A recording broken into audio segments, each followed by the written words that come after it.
સુરતમાં હાલ પુરવઠા વિભાગ દ્વારા રેશન કાર્ડ સાથે આધાર કાર્ડ લિંક અપડેટ કરવા માટે કેવાયસીની કામગીરી ચાલી રહી છે।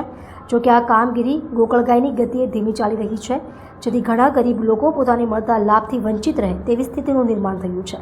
જેથી કોંગ્રેસ દ્વારા શહેરભરમાં વિરોધ પ્રદર્શન રાખવામાં આવ્યું છે, જેમાં અધિકારીઓ પર પૈસા ઉડાવાતા પોલીસ દ્વારા ટીંગાટોળી કરી અટકાયત કરવામાં આવી હતી। રાશન કાર્ડ કેવાયસીની ગોકળગાયની ઝડપે ચાલતી કામગીરીને લઈને લોકોને હાલાકી પહોંચી રહી છે।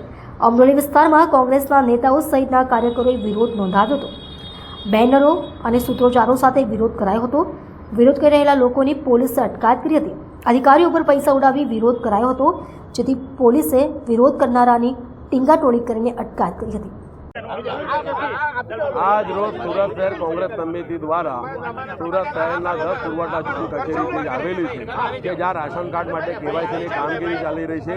જે કેવાયસીની કામગીરીથી વિદ્યાર્થીઓ પરેશાન છે, ગરીબ શ્રમિક પરિવારો પરેશાન છે, હેરાન છે અને દરેક ઝોન ઓફિસ પર એવરેજ રોજના 100 રાશન કાર્ડ ધારકોની માત્ર કેવાયસી કરવામાં આવી રહી છે।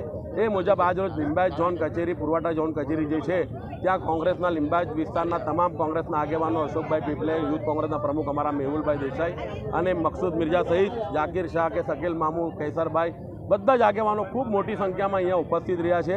અમારી એક જ રજૂઆત છે તંત્રને કે તમે પણ આ પુરવઠા ઝોન ઓફિસ જોઈ શકો છો કે જે પહેલા માળે છે એને જવા માટે 1.5 ફૂટનો માત્ર પહોળાઈ ધરાવતો દાદર છે।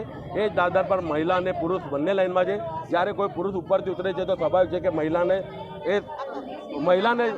ટચ થાય છે। એવી રીતે આ દાદર છે કે જે મહિલાઓને બિલકુલ સુરક્ષિત દેખાતી નથી। મહિલાઓ અપમાનજનક સ્થિતિમાં અહીંયા ઊભી છે। આ ભારતીય જનતા પાર્ટીનું રાજ છે। દુઃખદ એ બાબતનું છે કે આ 84 વિધાનસભા ક્ષેત્રના ધારાસભ્ય સંદીપ દેસાઈ અને લિંબાયત વિધાનસભાના ધારાસભ્ય સંગીતાબેન પાટીલ જો મહિલા છે પરંતુ મહિલાઓનો દુઃખ સમજી શકતા નથી। એમને ખરેખર આ પુરવઠા ઝોન ઓફિસની સ્થળ વિઝિટ કરવી જોઈએ અને જે દયનીય પરિસ્થિતિ જે ઓફિસને જોઈને અમે કલેક્ટર શ્રી સૌરભ પારગીજી અને આરએસી વિજય રબારી સાહેબને જે રજૂઆત કરી કે તમે કલેક્ટર તરીકે અહીંયા એકવાર વિઝિટ કરો, તાત્કાલિક અસરથી આ ઓફિસનો વૈકલ્પિક ઓફિસ તરીકે સુરત મહાનગરપાલિકાનો જ્યાં કમ્યુનિટી હોલ હોય એવી જગ્યા કેવાયસીનો કાર્યક્રમ ચાલુ રાખો। એવી રીતે વહીવટી પ્રક્રિયા કરો કે મહિલાઓને કે પુરુષોને કોઈ તકલીફ ના પડે, વિદ્યાર્થીને તકલીફ ના પડે ને કેવાયસીની કામગીરીમાં રોજના 100 જો રાશન કાર્ડ થાય તો 5 વર્ષ સુધી પણ આ કેવાયસીની કામગીરી પૂર્ણ નહીં થશે અને લોકો સાથે અન્યાય થશે। એટલે કેવાયસીની કામગીરી ઝડપી થાય, ઝડપી બને, લોકો સાથે જે ભ્રષ્ટાચાર થઈ રહ્યું છે, જે ટાઉટો દ્વારા વચેટિયાઓ દ્વારા જે પૈસા ઉઘરાવવામાં આવે છે તાત્કાલિક અસરથી બંધ થાય, એ બધી રજૂઆત સાથે આજે લોકોના હિત માટે સુરત શહેર કોંગ્રેસના સૌ આગેવાનો અહીંયા પ્રતિક ધરણા પર બેઠા છે।